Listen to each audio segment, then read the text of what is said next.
नमस्कार दोस्तों, स्वागत है आपका लाल किताब एस्ट्रो सेंटर चैनल पर।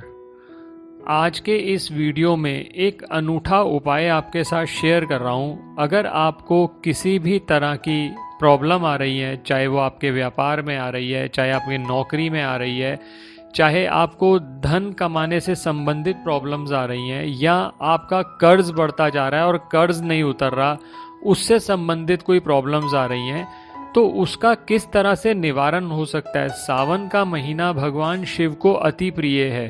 सावन के महीने में अगर आप ये उपाय करते हैं तो इसकी महत्वता और बढ़ जाती है।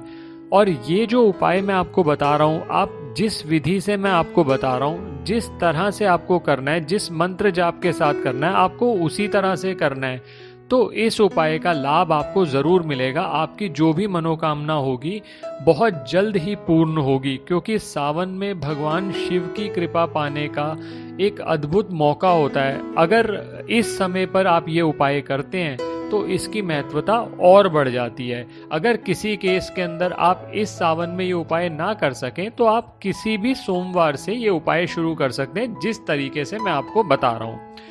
अब इस उपाय में सबसे पहला ध्यान तो आपको ये रखना है कि आपको इस उपाय के बारे में किसी के साथ शेयर नहीं करना, चुपचाप ये उपाय करना है। कोशिश करनी है कोई इस उपाय करते वक्त आपको टोके ना। इसके लिए उपाय बहुत सिंपल है। आपको 5 बिल्व पत्र लेने हैं और सावन के किसी सोमवार से भी आप शुरू कर सकते हैं ये उपाय। और अगर किसी केस में आपको उस समय नहीं मिलता तो आप सावन के बाद भी किसी भी सोमवार से ये उपाय शुरू कर सकते हैं। और 3 सोमवार लगातार आपको 5 बेल पत्र शिवलिंग पर चढ़ाने हैं। शिवलिंग पर बेल पत्र चढ़ाने से पहले आपको शिवलिंग को अच्छे से धो लेना है और उसके बाद बेलपत्र अर्पण करने हैं। बेलपत्र के बारे में बहुत सारी कथाएं प्रचलित हैं। कुछ लोग इसे त्रिदेव का कारक, ब्रह्मा विष्णु और शिव का कारक कहते हैं। कुछ लोग इसे 3 गुणों से संबंधित करते हैं, सत्व रज और तम। और कुछ लोग ऐसा भी कहते हैं कि 3 ध्वनियां अ उ म से जिससे ओम बनता है वो भी बेलपत्र की पत्तियों से संबंधित है। बेलपत्र के पीछे एक बहुत अनूठी कथा भी है। स्कंद पुराण के अनुसार एक बार माता पार्वती के पसीने की बूंद मंदराचल पर्वत पर गिर गई और उससे बेलपत्र का निर्माण हुआ।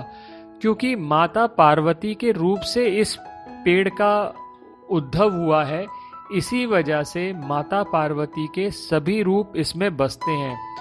कहा जाता है कि पेड़ की जड़ में माँ पार्वती गिरिजा के स्वरूप में, तनों में माहेश्वरी के स्वरूप में, और शाखाओं में दक्षिणायनी और पत्तियों में पार्वती के रूप में रहती हैं।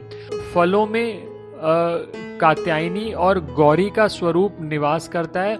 और इन सभी रूपों के अलावा माँ लक्ष्मी का रूप समस्त वृक्ष में निवास करता है। तो आप किसी भी तरह से अगर धन संबंधित समस्याओं से जूझ रहे हैं तो बेलपत्र जब भगवान शिव पर चढ़ाते हैं तो उनकी अनुकंपा आपको प्राप्त होती है और आपकी ये सभी समस्याएं धीरे धीरे दूर होने लग जाती हैं। बेलपत्र में माता पार्वती का प्रतिबिंब होने के कारण ही इसे भगवान शिव पर चढ़ाया जाता है और भगवान शिव प्रसन्न होकर भक्तों की सभी मनोकामना पूरी होती हैं।